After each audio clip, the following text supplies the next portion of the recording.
បាទសូមគោរពនឹងជម្រាបសួរអាយដាមលោកជំទាវលោកស្រីអ្នកនាងកញ្ញាខ្ញុំបាទសូមធ្វើការពន្យល់នៅ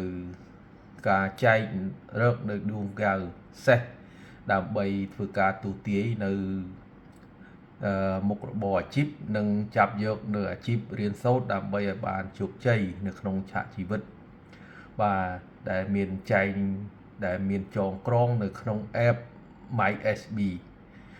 ដោយយើងរកនៅដួងកៅសេះនេះយើងបានធ្វើការកណនាទៅតាមគ្រឹះនៃសក្ការៈហើយដើម្បីដកចែករកមើលថាជលសក្ការៈប្រមាណដើម្បីយើងចាត់ចំណាត់ថ្នាក់ថាជាដួងកៅចម្ពោះទី1នៅក្នុងនោះដែរខ្ញុំបាទសូមលើកយកនៅដួងកៅចម្ពោះទី1ដែលមានឆ្នាំជូតកើតនៅឆ្នាំ1948ឆ្នាំឆ្លូវកើតនៅឆ្នាំ1997ឆ្នាំខាលកើតនៅឆ្នាំ1962ឆ្នាំថោះកើតនៅឆ្នាំ2011ឆ្នាំ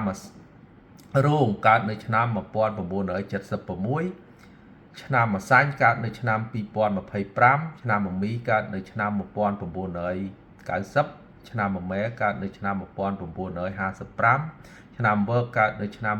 2004ឆ្នាំរកាកើតឆ្នាំ1969ឆ្នាំចកើតឆ្នាំ2018ឆ្នាំកុលកើតនៅឆ្នាំ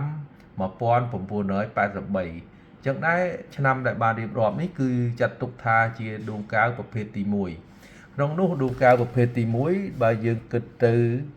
ផ្កាយសក្ការៈទាំង8យើងមានផ្កាយដែលមានពន្លឺខ្លាំងនិងអន់ពន្លឺនោះអញ្ចឹងខ្ញុំបាទសូមរៀបរាប់នៅផ្កាយដែលមានពន្លឺដូចជាផ្កាយអង្គាស្ថិតលើផ្ទះរណ្ដៅទ្រាប់ដែលជាផ្កាយមានពន្លឺខ្លាំងរឹងមាំផ្កាយសៅរ៍ស្ថិតនៅលើផ្ទះទួងជ័យផ្កាយប្រហ័សស្ថិតនៅលើផ្ទះអធិបតីនិងផ្កាយសុក្រស្ថិតនៅលើផ្ទះរាជាអញ្ចឹងដែរផ្កាយទាំង4ដួងនេះគឺជាផ្កាយដែលមានកម្លាំងខ្លាំងដែលអាចយើងចាប់យកនៅមុខរបរឬមុខវិជ្ជារៀនសូត្រនៅពាក់ព័ន្ធជាមួយនឹងផ្កាយទាំង4នេះ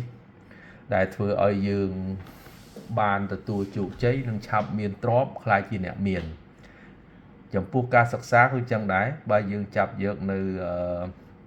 មុខវិជ្ជាដែលពាក់ព័ន្ធនឹងផ្កាយទាំង3នេះ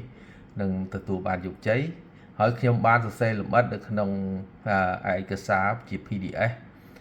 លោកស្រីអ្នកនាងកញ្ញាអាចចូលអាននៅក្នុងទំព័រនីមួយៗដែលខ្ញុំបានចងក្រងនោះមានរហូតដល់7ទំព័រអញ្ចឹងដែរអាចចូលអានលម្អិតឬក៏ថា short screen ដើម្បីទុកអាននៅថ្ងៃក្រោយបាទសូមអរគុណសម្រាប់ដួងកៅទី1បាទ